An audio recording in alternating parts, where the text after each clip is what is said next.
Andy Dunne is with us. Andy, good morning to you. Morning, Ger. How concerned are you about the whole defensive issues? Joe Schmidt pointing out there that he's looked at the video, obviously, and found that there were individuals who were a bit remiss, who were, he put it down to exuberance, and he doesn't seem concerned about the fact that, well, has been diagnosed by analysts in the press as a regular feature. He's saying it's down to the individuals, and like, it's possible to buy that given how much change there's been. I think it's a fair comment. I think the strength of Joe and Andy Farrell is their ability to coach systems very well. So I've no doubt that the Irish defensive system is something that is probably in a little bit of transition with changes in terms of personnel. I would say exuberance is a fair comment. The likes of Jacob Stockdale has made a couple of fairly naive type of errors. Gordon Darcy did a very good article about the type of decisions a guy has to make in the 13 and wing channel, and Luke Fitzgerald, who's obviously played in those positions as well as pitched in too. All very much in agreement with Joe and Andy Farrell that while it's definitely concerning we're conceding 3 tries a game, it's a systematic type of error allied to 1 or 2 naive kind of defensive errors from individuals. So I do think it's something that Andy in particular will be able to address. I do think he's got a lot of respect within the group in terms of his preparation and his background as well. So I do think it's very fixable. The one concern I'd have is are we leaking tries because we're so physically tired from the demands our attack game gives us? And people haven't really discussed that a whole lot, but we do tend to have to work very, very hard to score our tries. And on the opposite side of that, can we maintain that work ethic and commitment in defence when we're quite physically drained? Well, let's just tease that out a little bit, will you? Because maybe explain why it does seem like it takes us a while to score tries. When we have possession, it's like, oh, you know, we've gone through 40 phases here and we do score the try eventually, but it's a lot of work. Well, we tend to be... actually, the interesting side of what happened in the Welsh game was when Johnny Sexton missed his first 3 kicks, I think the shackles came off for him a little bit and he felt, I've got to try and make an impact in this game. His typical impact is, you know, accuracy with the boot and tactical excellence and guiding the team around the field, often with less physical effort than he displayed on Saturday. I think the initial couple of kicks that he missed forced him to show his hand a bit more, and he ran the ball from deep. As a result, we looked like a better attacking side and we broke the game up. Typically, we tend to not attack from deep, and we launch our attacks probably 30, 40 metres from the opposition try line, which means there's less space on the field. It's more condensed with defenders, and your modern day choices, you got to run through them. It's very difficult to run around them where the space is in between them so close to the line, everything's condensed. So we tend to launch our attacks way further down the field in the opposition territory, and it's just very attritional stuff. I think Scotland and Wales certainly have displayed, and New Zealand do it very well. Argentina do it, you know, from a stylistic point of view. They're teams that embrace attacking from deep in their own territory where there's more space. I think it's an area that we could invariably develop because I think we've got the personnel to do it. Yeah, that's very interesting, Andy. And do you think that there's a reason within that for why the likes of CJ Stander put in a much improved performance last Saturday? Because it seemed there wasn't really criticism around Stander for the first couple of games, but he wasn't reaching the heights of, say, 12 months ago. Do you think that it was just the lack of attrition around, I guess, those phases that we used to bring in terms of attacking in the first couple of weeks that allowed Stander to have a better game? I'd say kind of half of one, six dozen of the other. But like we've got a situation where we did break the game up attacking deep, but we also only really got our tries from the attritional stuff, the very typical style of our play. And I think CJ Stander contributed in both areas on Saturday. I think any ball carrying forward will welcome not constantly running into the opposition. By choice, they're going to do it, or rather they they have to do it, but by choice, I'm sure more often than not they'd like to run into space as opposed to people. It does take its toll on the body physically, and I think it does have a knock-on effect on our defensive work rate too when people are so physically tired. I think ultimately, from an attacking point of view, going towards the next World Cup, if we could embrace a bit more risk and attacking from deep, I think we'd be a far more dangerous side. Obviously, the news broke yesterday that Chris Farrell had jarred his knee, continued on with the training session, and then subsequently a scan revealed a bit of ligament damage.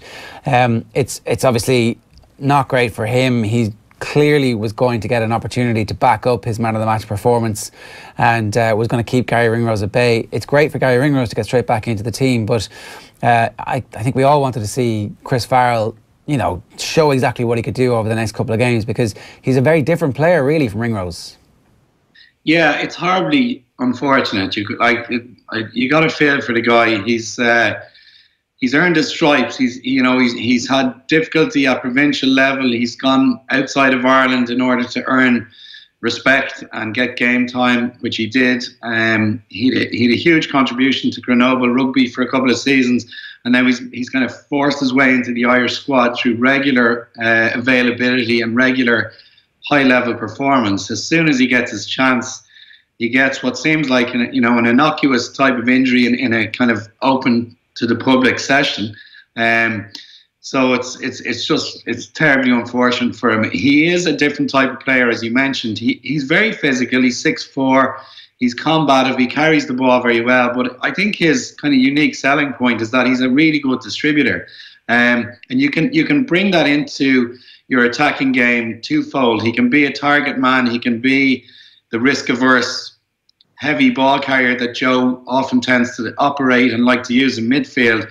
But he can also use his distribution skills as a decoy, and when he's held opposition defences because they're worried about him carrying, he can throw 20-yard passes like a bullet on the run, and it's a huge value in attack to have a guy who can distribute one or two positions wider than Johnny Sexton. The defending from the 13 channel is obviously unbelievably important. We were at the Roadshow on last Friday night, and Brian O'Driscoll stood up to demonstrate how the 13 sets the edge, basically, and how you need to just be brave and back yourself to be able to use your pace to get back and defend if somebody skins you, but that actually by wandering out into the wider channels, everybody else looks up and goes, oh, there's a bit of a gap here and I need to push across. So that's kind of, obviously you tell them that too, and apparently Chris Farrell is very good at shouting at people. So a huge impetus on Ringrose for the Scotland game, and we were talking about this a little bit earlier on. Joe Schmidt did say that he was very inexperienced when he played Scotland the last time, and they got off to that flying start with those early tries, almost like, well, he's a much more experienced, more seasoned with his 11 caps now than he was then, so it's not going to happen again. Yeah, I think it's a pretty steep learning environment for these guys, and particularly when the attention to detail is as exacting as the likes of Joe demands, and those infamous video sessions at this stage. I think guys are unlikely to make repeat errors, and if they do, they're unlikely to be hanging around on the squad for too long. So I think there's a kind of a high level awareness about fixing mistakes. I don't think Gary Ringrose is the type of guy who'll be in any way phased going into the Scotland game. He's got huge ability. What he doesn't bring in terms of 6'4" Farrell kind of physicality, he makes up for it in terms of he's hugely courageous. He's a very good defender. I mean that as a tackler as well as a system defender, which you were alluding to earlier in terms of his positional sense. His ability to link in with wingers outside him, fullbacks, and his inside 12 and 10.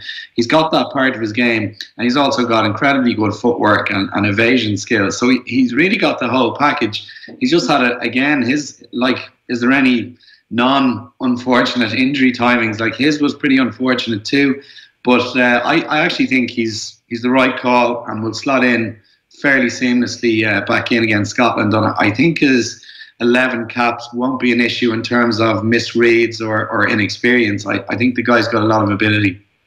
In a way, Scotland's performance actually helps Ireland to make sure that the Grand Slam talk doesn't become overwhelming, because they performed so brilliantly against England, and they did the things against England that they did against Ireland, that there should be enough of a muscle memory from the group and from the management that goes, okay, this isn't going to happen again. We absolutely can't let them skin us in the outside challenge the way they have done in the past.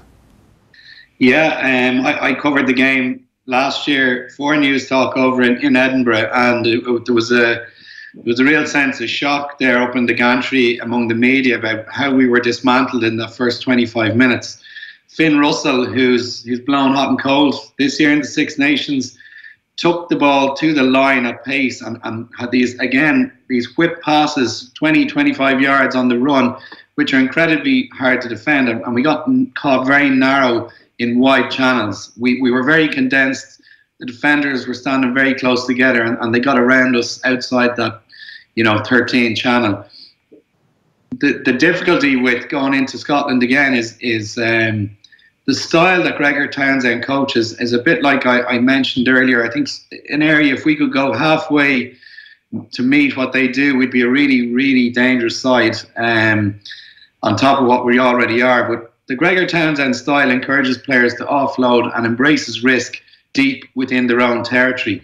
After that, it's very non-prescriptive, so you don't know what Scotland are going to do. Yeah. That's the danger. We can't really prepare for them other than we know there's going to be an attacking or attack-minded onslaught coming our way, but from where it comes is very difficult to predict, as they don't really know either. They're just backing their skill set, they're backing their capacity to offload out of the tackle, and then the game becomes very broken.